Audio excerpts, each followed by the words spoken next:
Hello दोस्तों, आइए एक बार फिर से स्वागत करता हूं मैं आपका। साथियों, हम लोगों ने देखा था लास्ट क्लास में हड़प्पा सभ्यता को हमने स्टार्ट किया था और उसके अंतर्गत हमने हड़प्पा सभ्यता की भूमिका और उसकी उत्पत्ति से संबंधित जो मुख्य बातें थीं उन पर चर्चा की थी। और उसी से मतलब हड़प्पा सभ्यता को हम किन किन स्टेप्स में पढ़ने वाले हैं उन सभी के बारे में हमने एक सूची तैयार की थी। उसी के तहत जो हमारा तीसरा और चौथा पॉइंट है, आज हमारा तीसरा पॉइंट था, उसमें हड़प्पा सभ्यता का कालक्रम, मतलब इसके कालक्रम से संबंधित विद्वानों के अपने क्या क्या मत हैं, उन सभी चीज़ों को जानेंगे। और उसके पश्चात देखेंगे कि हड़प्पा सभ्यता का जो विस्तार है वो किन किन क्षेत्रों में है, कहाँ कहाँ पर है। तो आइए हम स्टार्ट करते हैं आज की क्लास। हड़प्पा सभ्यता का सबसे पहले देखेंगे हम कालक्रम। तो आइए देखते हैं हड़प्पा सभ्यता का जो कालक्रम रहा है उससे संबंधित अलग अलग विद्वानों ने अपने क्या क्या मत दिए हैं। तो आइए देखते हैं। देखिए, सबसे पहले हम देखते हैं father H harass. Father H harass के अनुसार हड़प्पा सभ्यता का जो कालक्रम रहा है, हड़प्पा सभ्यता की जो समयावधि रही है वह लगभग 6000 BC, 6000 ईसा पूर्व रही है। मतलब इनके अनुसार हड़प्पा सभ्यता का जो उद्भव हुआ वह 6000 BC, 6000 ईसा पूर्व हुआ। ठीक है। दूसरा है sir John Marshall. Sir John Marshall के अकॉर्डिंग हड़प्पा सभ्यता की जो समाप्ति है वह 3250 BC से 2750 BC। मतलब जॉन मार्शल ने बताया है कि हड़प्पा सभ्यता जो है वो भारतीय उपमहाद्वीप में, जो कि पश्चिमोत्तर भारत में उद्भव हुई, वह लगभग 500 वर्षों तक जीवित रही। और इसकी जो समाप्ति थी वह 3250 से और 2750 ईसा पूर्व तक लगभग 500 वर्षों तक वह सभ्यता अस्तित्व में रही। उसके बाद जो हड़प्पा सभ्यता धीरे धीरे विलुप्त हो गई। तीसरा जो विचार है इसके कालक्रम से संबंधित वह है माधव स्वरूप वत्स का। ये एक बड़े जाने माने इतिहासकार रहे हैं माधव स्वरूप वत्स। इनके अनुसार भी, माधव स्वरूप वत्स के अनुसार, इसका जो टाइम पीरियड है वह 3500 ईसा पूर्व से 2700 ईसा पूर्व है। इसके पश्चात मार्टिमर व्हीलर है जो चौथा इसके बारे में स्टेटमेंट दिया है कि हड़प्पा सभ्यता का जो कालक्रम रहा है उससे संबंधित है। मार्टिमर व्हीलर ने बताया है कि हड़प्पा सभ्यता लगभग 1000 वर्षों तक अस्तित्व में रही और इसका जो उद्भव हुआ वह लगभग 2500 ईसा पूर्व के आसपास हुआ और 1500 ईसा पूर्व तक। मतलब ये हुआ कि जब तक आर्य जो है भारत में नहीं आ गए तब तक हड़प्पा सभ्यता अपने अस्तित्व में रही और इसकी जो अवधि रही वह लगभग 1000 वर्षों तक रही। इन्होंने बताया है कि 2500 ईसा पूर्व से 1500 ईसा पूर्व तक हड़प्पा सभ्यता अपने अस्तित्व में रही। उसके पश्चात जो हड़प्पा सभ्यता का अंत हो गया। पांचवा जो मत है वह फेयर सर्विस का है। ये एक संस्था है फेयर सर्विस।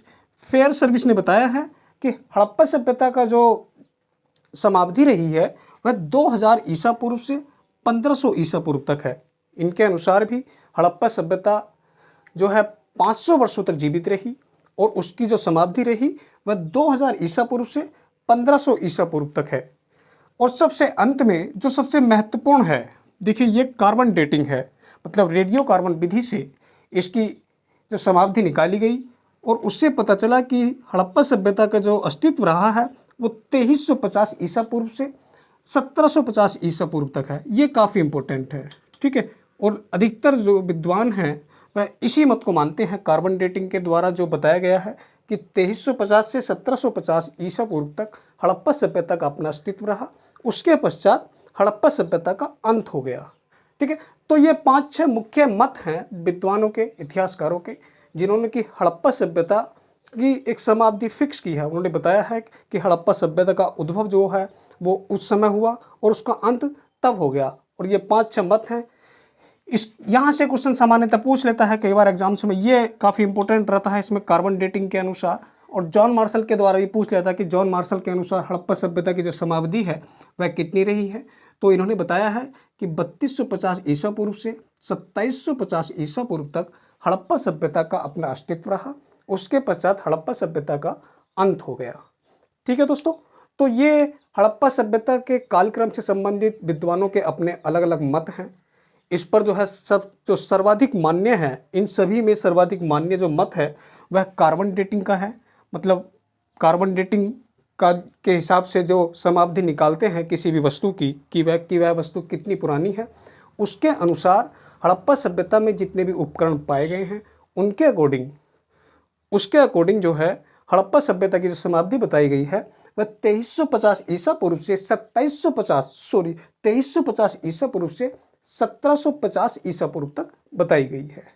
ठीक है, तो ये हमारा था कालक्रम। जैसा कि हमने देखा था कि हड़प्पा सभ्यता जब हमने टॉपिक स्टार्ट किया था तो सबसे स्टार्टिंग में हमने जो है एक सूची बनाई थी कि संपूर्ण हड़प्पा सभ्यता का जो अध्ययन है वो हम गिने हुए इन 5-6 बिंदुओं के आधार पर करेंगे और इसी में हम सारी हड़प्पा सभ्यता की चर्चा करेंगे। तो ये 3 टॉपिक हमारे यहाँ पर कंप्लीट होते हैं। सबसे पहले हमने देखा हड़प्पा सभ्यता की भूमिका, उसके अंतर्राष्ट्रीय स्तर पर क्या भूमिका रही है, उसकी समकालीन जितनी भी सभ्यताएं रही हैं उससे कंपेयर करते हुए हमने उन चीज़ों को डिस्कशन किया था। उसके पश्चात देखा था हड़प्पा सभ्यता की उत्पत्ति से संबंधित क्या क्या विचार रहे हैं, हड़प्पा सभ्यता की जो उत्पत्ति हुई है वो किन किन स्थानों पर किस किस व्यक्ति के द्वारा उससे संबंधित जो तथ्य हैं जो स्थल हैं वो खोजे गए हैं। और जो तीसरा टॉपिक था हमारा वह था कालक्रम का। हड़प्पा सभ्यता का जो कालक्रम है वह क्या है, तो ये हमने देखा है 6 पॉइंट हैं। इसमें 6 विद्वानों के अनुसार हड़प्पा सभ्यता की जो समाप्ति है वो बताई गई है, इसको हमने देखा है। इसके पश्चात जो हमारा 4th टॉपिक आता है वह आता है हड़प्पा सभ्यता का विस्तार। तो आइए हम देखते हैं हड़प्पा सभ्यता का विस्तार। आइए देखते हैं हम हड़प्पा सभ्यता का विस्तार। देखिए, जैसा कि मैंने आपको बताया था, पहले क्लास में बता चुका हूँ, लास्ट क्लास में मैंने बताया था कि स्वतंत्रता प्राप्ति से पहले तक हड़प्पा सभ्यता से संबंधित जो स्थल पाए गए हैं उन पर बहुत ज़्यादा कार्य नहीं किया गया था। लेकिन स्वतंत्रता प्राप्ति के पश्चात मतलब 1947 के बाद में इस दिशा में बहुत ज़्यादा कार्य किया गया और हड़प्पा सभ्यता से संबंधित कई स्थलों की खोज की गई। यदि हम देखें तो स्वतंत्रता प्राप्ति के पश्चात भारत, पाकिस्तान और अफगानिस्तान, इन 3 देशों में हड़प्पा सभ्यता के लगभग 1400 स्थलों की खोज की गई। और ये 1400 स्थल जो थे वो 3 देशों में थे। जैसा मैंने बताया है कि भारत में सबसे अधिक स्थलों की खोज की गई और जिनकी संख्या जो है वो लगभग 925 है। उसके पश्चात लगभग 475 स्थलों की खोज पाकिस्तान में की गई है 1947 के बाद में। और अफगानिस्तान में इस सभ्यता से संबंधित 2 स्थलों की खोज की गई है। ठीक है, और यदि हम क्षेत्रफल की बात करें हड़प्पा सभ्यता के तो कि 1947 से पहले तक जब तक इसमें 40 स्थल खोजे गए थे तो इसका जो क्षेत्रफल था वह लगभग 13 लाख वर्ग किलोमीटर था। जैसा कि मैंने देखा है कि एग्जैक्टली यदि इसकी हम बात करें तो 12,99,600 वर्ग किलोमीटर इसका क्षेत्रफल 1947 तक था। क्योंकि इस दिशा में बहुत ज़्यादा कार्य नहीं किया गया था, इसके बहुत अधिक स्थलों की खोज नहीं की गई थी। लेकिन उसके पश्चात 1947 के बाद में जब इसके लगभग 1400 स्थलों की खोज की गई तो इसका क्षेत्रफल बढ़कर 20 लाख वर्ग किलोमीटर हो गया। ठीक है, तो इसके विस्तार से संबंधित यदि हम चीज़ें बात करें तो स्वतंत्रता प्राप्ति से पहले तक हड़प्पा सभ्यता के 40 स्थल खोजे गए और स्वतंत्रता प्राप्ति के पश्चात इसके लगभग 1400 स्थल खोजे जा चुके हैं अभी तक। और ये जो 1400 स्थल हैं वो 3 देशों में विस्तृत हैं। भारत में सबसे अधिक है 925, पाकिस्तान में 475 साइट्स हैं, स्थल हैं और अफगानिस्तान में इसके 2 स्थल खोजे गए हैं।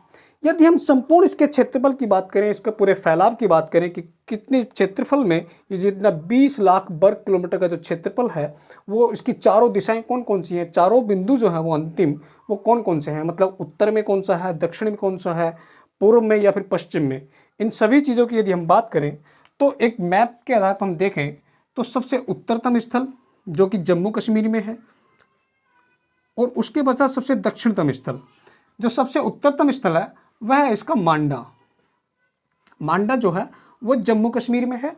और ये जो मांडा स्थल है ये सबसे इसका उत्तरतम स्थल है और ये है आपका चिनाब नदी के तट पर।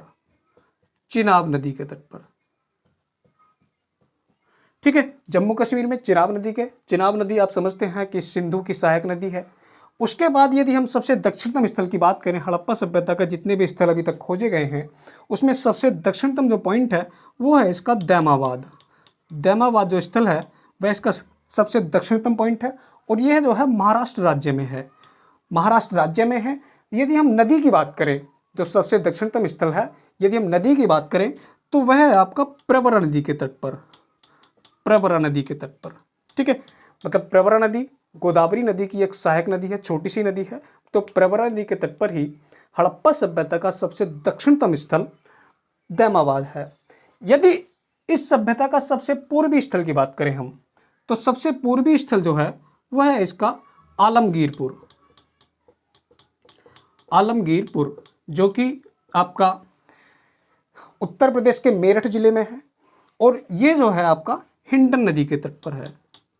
यह है आपका हिंडन नदी के तट पर, उत्तर प्रदेश में मेरठ डिस्ट्रिक्ट में हिंडन नदी के तट पर।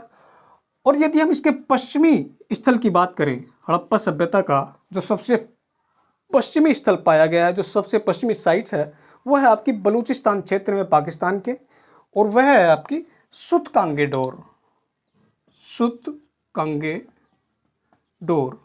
ये जो है आपका दास्क नदी के तट पर है, दास्क नदी के तट पर है और यह बलूचिस्तान क्षेत्र में है। तो इस प्रकार यदि हम देखें तो सबसे उत्तरतम स्थल इसका मांडा है, जो कि जम्मू कश्मीर राज्य में है, चुनाव नदी के तट पर है। सबसे दक्षिणतम पॉइंट दैमाबाद है, जो कि प्रवरा नदी के तट पर है। प्रवरा नदी गोदावरी नदी की सहायक नदी है। सबसे पूर्वी जो छोर है वह आलमगीरपुर है, जो कि हिंडन नदी के तट पर है। और सबसे पश्चिमी जो छोर है वह है आपका सुतकांगेडोर, जो कि बलूचिस्तान क्षेत्र में है पाकिस्तान के। तो इस प्रकार यदि हम देखें, इन पॉइंट को यदि हम मिला दें तो यहाँ से यहाँ तक की जो दूरी है वह लगभग है आपकी, तो यदि हम मांडा से और दैमाबाद तक की दूरी देखें तो यह है आपकी लगभग 1400 किलोमीटर, 1400 किलोमीटर। और यदि पूर्व से पश्चिम इसका विस्तार देखें तो वह है इसका लगभग 1600 किलोमीटर, 1600 किलोमीटर। तो इस प्रकार यदि देखें हम तो उत्तर से दक्षिण तक इसका जो विस्तार है वह 1400 किलोमीटर तक है और पूर्व से पश्चिम तक जो इसका विस्तार है वह 1600 किलोमीटर है। अब इसके बाद यदि हम देखें, एक पॉइंट यहाँ पर एक चीज़ और बनती है कि इसके जो आपका तटीय रेखा है जो कि अरब सागर के तट पर है, जैसे कि हम देखा है कि जो इस सभ्यता का विस्तार हुआ है वह आपका पश्चिमी उत्तर भारत में हुआ है। तो यदि हम देखें तो इसका ये यहाँ पर महाराष्ट्र सबसे दक्षिणतम है, यहाँ पर जम्मू कश्मीर में है, ये आलमगीरपुर, और ये है आपका सुतकांगेडोर जो कि बलूचिस्तान क्षेत्र में है। ठीक है, तो यहाँ से यहाँ तक का डिस्टेंस और ये ही मैप हमने यहाँ पर बनाया है। इसके पश्चात इसके इन तट की बात करें, ये जो अरब सागर के सहारे इसके तटीय रेखा है उसकी लंबाई कितनी है, ये पॉइंट भी एग्जाम से पूछ लिया जाता है। तो इसकी जो तटीय रेखा है वह तटीय रेखा है आपकी 1300 किलोमीटर, 1300 किलोमीटर।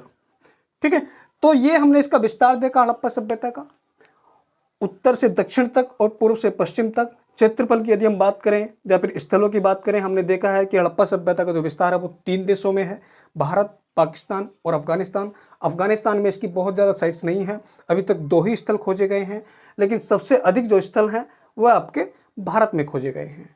ठीक है, अब इसके पश्चात हम देखते हैं कि जो 1400 स्थल हैं, देखिए 1400 स्थल को सभी को तो पढ़ना पॉसिबल है नहीं और ये पढ़ना अपने आप में एक बेवकूफ़ी वाला काम होगा। हम देख लेते हैं जो मुख्य मुख्य स्थल हैं, जैसे कि भारत है तो भारत के कितने राज्यों में इसका विस्तार है और सबसे अधिक जो साइट्स हैं, सबसे अधिक जो स्थल हैं वो भारत के किस राज्य में खोजे गए हैं। उसके पश्चात देख लेंगे हम पाकिस्तान के किन क्षेत्रों में इसकी जो मुख्य स्थल है वो कहाँ पर खोजे गए हैं, और उसके पश्चात जो अफगानिस्तान में 2 स्थल हैं उन पर भी हम चर्चा कर लेते हैं। तो आइए हम देख लेते हैं कि भारत, पाकिस्तान और अफगानिस्तान में जो है इसके कौन कौन से क्षेत्रों में इसका विस्तार है। तो आइए दोस्तों देखते हैं हम हड़प्पा सभ्यता का जो विस्तार है वो 3 देशों में, भारत, पाकिस्तान और अफगानिस्तान, उनके किन किन क्षेत्रों में है और इसके जो स्थल हैं वो कहाँ कहाँ पर पाए गए हैं। देखिए, सबसे पहले देखते हैं हम अफगानिस्तान में।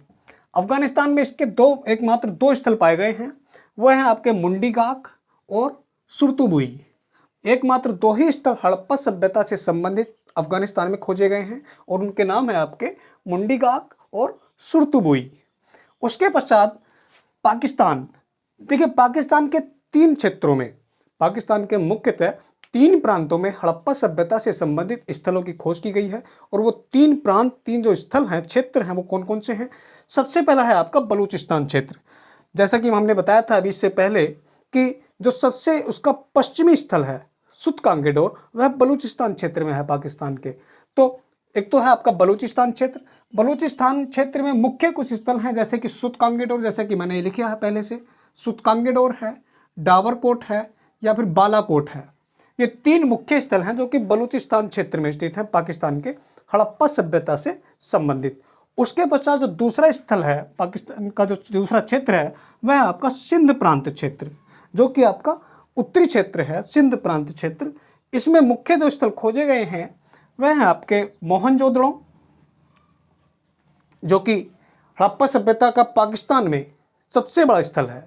मतलब क्षेत्रफल के दृष्टिकोण से यदि हम देखें तो पाकिस्तान में क्षेत्रफल की दृष्टि से सबसे बड़ा स्थल है मोहनजोदड़ो। उसके बाद है चनहूदड़ो, कोटदीजी और अली मुराद। ये 4 मुख्य स्थल हैं जो कि सिंध प्रांत क्षेत्र में स्थित हैं पाकिस्तान के। उसके पश्चात जो तीसरा प्रांत है पाकिस्तान का, वह है आपका पंजाब प्रांत। ये पंजाब प्रांत वही क्षेत्र है, जैसे कि आपका भारत में पंजाब क्षेत्र है, पंजाब राज्य है, उसी का पश्चिमी विस्तार पंजाब प्रांत एक पाकिस्तान में भी है, जो कि बंटवारे के दौरान जब 1947 में डिवाइडेशन हुआ, उस समय उसी पंजाब का कुछ क्षेत्र पाकिस्तान में चला गया और जो कुछ क्षेत्र था वह भारत में आ गया। तो पाकिस्तान का जो पंजाब का जो क्षेत्र है, पंजाब प्रांत, उसमें कुछ जो मुख्य स्थल हैं इस सभ्यता के, वह है आपके हड़प्पा है, डेरा इस्माइल खां है, रहमान डेरी है, चकपुरवाने है, जलीलपुर है। तो ये कुछ 5 मुख्य स्थल हैं जो कि आपके पंजाब क्षेत्र में पाकिस्तान के खोजे गए हैं। ठीक है। इसके पश्चात हमारा तीसरा जो क्षेत्र है, तीसरा जो देश है हड़प्पा सभ्यता से संबंधित, वह है भारत। तो भारत में इसके बहुत ज़्यादा स्थल खोजे गए हैं और कुल मिलाकर यदि हम देखें तो भारत के कुल 7 राज्यों में, उत्तर में जम्मू कश्मीर से लेकर दक्षिण में आपके महाराष्ट्र तक, इसके कुल 7 राज्यों में हड़प्पा सभ्यता से संबंधित स्थल खोजे गए हैं। चलिए एक बार हम उनको भी देख लेते हैं कि जो 7 राज्य हैं उनमें कुछ मुख्य जो स्थल हैं वो कौन कौन से हैं। तो आइए हम देखते हैं अब कि भारत में हड़प्पा सभ्यता के जो स्थल हैं वो किन किन राज्यों में पाए गए हैं। देखिए कुल मिलाकर यदि हम देखें तो उत्तर में आपके जम्मू कश्मीर से लेकर, देखिए एक छोटा सा मैप यहाँ पर हम बना लेते हैं, इसको समझने में थोड़ा हमें आसानी होगी। ठीक है, उत्तर में जम्मू कश्मीर से लेकर और दक्षिण में महाराष्ट्र तक कुल मिलाकर 7 राज्यों में हड़प्पा सभ्यता से संबंधित स्थल खोजे गए हैं। ठीक है, तो देखते हैं हम सबसे पहले उत्तर में जम्मू कश्मीर में। देखिए जम्मू कश्मीर में इसका जो स्थल है वह मांडा खोजा गया है, जो कि संपूर्ण सभ्यता का सबसे उत्तरतम स्थल है। जैसा कि मैंने आपको अभी बताया कि जो मांडा है वह आपका चिनाब नदी के तट पर है, चिनाब नदी के तट पर है, अपनी विशेषता है इसकी, और यह संपूर्ण सभ्यता का सबसे उत्तरतम स्थल है। चिनाब नदी जो कि सिंधु नदी की सहायक नदी है, उसी के तट पर जो है मांडा एक स्थल खोजा गया है इस सभ्यता का। दूसरा स्टेट यदि हम देखें तो वह है आपका पंजाब। तो पंजाब में हड़प्पा सभ्यता के जो स्थल है वह मुख्यतः रोपड़ है, जो कि काफ़ी महत्वपूर्ण है, और ये रोपड़ वही है जो कि स्वतंत्रता प्राप्ति के पश्चात खोजे गए स्थलों में सबसे पहले था। ठीक है, उसके पश्चात संघोल है, डेरा मजरा है, सरायकोला है। ये 4 मुख्य स्थल हैं जो कि हड़प्पा सभ्यता के हैं, सिंधु घाटी सभ्यता के हैं, जो कि पंजाब राज्य में भारत में खोजे गए हैं। तीसरा जो स्टेट है आपका वह है आपका हरियाणा। देखिए हरियाणा में राखीगढ़ी है, बनावली है, मिताथल है, कुनाल है। ये 4 मुख्य स्थल हैं हरियाणा में भी, जो कि सिंधु घाटी सभ्यता के खोजे गए हैं। राखीगढ़ी, बनावली, मिताथल और कुनाल। इसके पश्चात जो 4th स्टेट है हमारा वो है हमारा राजस्थान। देखिए राजस्थान में बहुत ज़्यादा स्थल नहीं खोजे गए हैं। राजस्थान में एक महत्वपूर्ण जो स्थल है वो है कालीबंगा। कालीबंगा ये वही है, ये आपका गंगानगर जिले में स्थित है, राजस्थान के गंगानगर जिले में।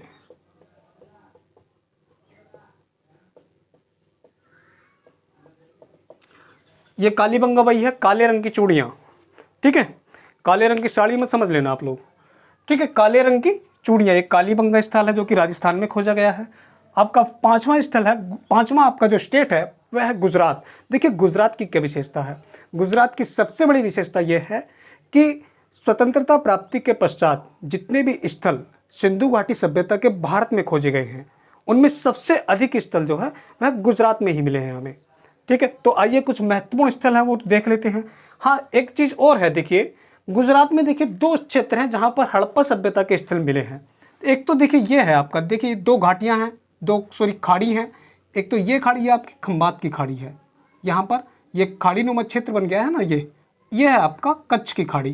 तो एक तो ये आपका खंबात की खाड़ी क्षेत्र है और ये कच्छ खाड़ी क्षेत्र है। इन 2 क्षेत्रों में ही गुजरात में सिंधु घाटी सभ्यता के कुछ स्थल मिले हैं। तो इसी प्रकार हमने इसको 2 भागों में डिवाइड कर लिया है। एक है आपका कच्छ की खाड़ी, कच्छ की खाड़ी के जो स्थल हैं वो आपके सुत कोतड़ा है, काफ़ी महत्वपूर्ण स्थल है। धोलावीरा है, देखिएगा ये धोलावीरा काफ़ी इंपॉर्टेंट स्थल है। धोलावीरा जब हम पढ़ेंगे, जब हम कुछ महत्वपूर्ण स्थलों के बारे में चर्चा करेंगे तो उसमें हम धोलावीरा का भी चर्चा करेंगे। ठीक है, तो ये कच्छ की खाड़ी के 2 क्षेत्र हैं आपके, सुत कोतड़ा है और धोलावीरा है। यदि हम खंबात की खाड़ी क्षेत्र की बात करें, जो कि ये है जहाँ पर कई आपकी यहाँ से निकलने वाली नदियाँ मध्य भारत से जाकर यहाँ पर गिरती हैं खंबात की खाड़ी में, जैसे कि नर्मदा है, ताप्ती है, ये खंबात की खाड़ी में ही जाके अपना जल गिराती हैं। और खंबात की खाड़ी का जो आसपास का क्षेत्र है, इसी में इस सभ्यता के कुछ स्थल मिले हैं। वो कौन कौन से हैं? लोथल है, रंगपुर है, मेघम है, बख्ताराव है, शिकारपुर है। देखिए 5 स्थल हैं यहाँ पर, 5 स्थल मैंने बताया है आपको कि लोथल, रंगपुर, मेघम, बख्ताराव और शिकारपुर, ये आपके गुजरात राज्य में खंबात की खाड़ी के क्षेत्र में सिंधु घाटी सभ्यता के स्थल हैं। उसके पश्चात जो 5वां हमारा राज्य है, ये जो हमारा 6ठा राज्य है वह है आपका महाराष्ट्र। देखिए महाराष्ट्र की जो विशेषता मैं आपको पहले भी बता चुका हूँ कि संपूर्ण सिंधु घाटी सभ्यता का सबसे दक्षिणतम स्थल जो कि दैमाबाद है। ठीक है, दैमाबाद है।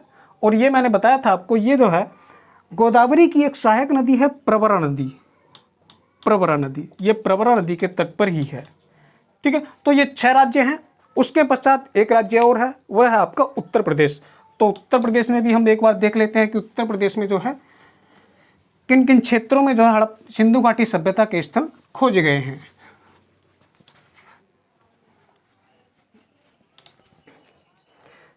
देखिए अब देखते हैं 7वां राज्य है उत्तर प्रदेश। उत्तर प्रदेश में देखिए उत्तर प्रदेश के 2 जिलों में, एक तो आपका सहारनपुर है और दूसरा है आपका मेरठ।